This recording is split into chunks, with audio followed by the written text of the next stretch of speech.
এয়া ৰিজাল্ট দিয়াৰ আগত পাৰ্টি হৈ গ'লে অলৰেডি এতিয়া ৰিজাল্ট দিয়াই নাই বা মানুহ পূৰা গোট খাইছে দোকানৰ ৰিজাল্ট লম লমকৈ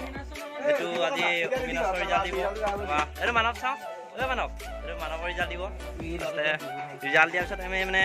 দেখাম আৰু কেনেকুৱা হয় মানুহবোৰৰ ৰিয়েক্টবিলাক ঠিক আছে এক্সাইটেড আৰু ৰিজাল্ট অকল ৰিজাল্ট আৰু চব চিনেমেটিক সব ৰিজাল্টৰ কাৰণে আৰু গোট খাইছে পুৰা মাত্ৰ 1 মিনিট 19 ছেকেণ্ড আছে আৰু পুৰা এক্সাইটেড আৰু চব ৰিজাল্ট একদম এক্সাইটেড হৈছে ৰিজাল্ট চব হাতে মোবাইল আছে পুৰা টেনশ্যনত আছে পুৰা একদম মানৱ টেনশ্যন এইবিলাক বিনাশ টেনশ্যন গোটেই চাৰক ৰিজাল্ট কাৰ কেনেকুৱা হয় কেইটামান ছেকেণ্ড আছে আৰু এয়া পুৰা এক্সাইটেড আৰু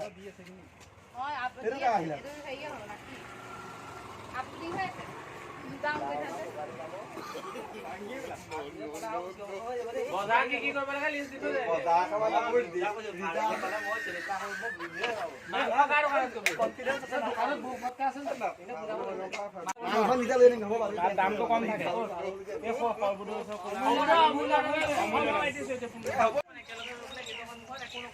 পুৰা ৰিজাল্ট চেক কৰিছে চাওক এইটো কিন্তু মানে ভিডিঅ'টো ভাল হোৱা নাই ৰ'দটো বেছি দি আছে যে সেইটো ভাল হোৱা নাই কিন্তু যি পাইছোঁ দেখাই আছোঁ আৰু মানস দা কি ক'ব ৰিজাল্টৰ কথা কি ক'ব কওকচোন আমি আশাবাদী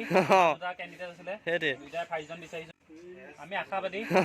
কেণ্ডিডেট আছিলে সেইটোৱে দুইটাই 5 জন বিচাৰিছোঁ 5 জন মানে এটা বাৰু কল্ড ড্ৰিংকছ এটা খোৱালে বাৰু আগনে no চৰ্দা কি ক'বা তোমালোকে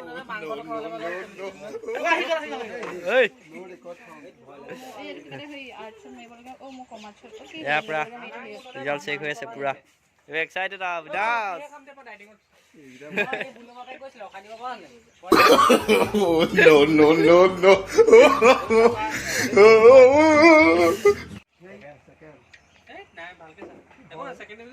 একো নাই পা চাওঁ মুঠতে একো নাই ছেকেণ্ড ডিভিজন কি হয়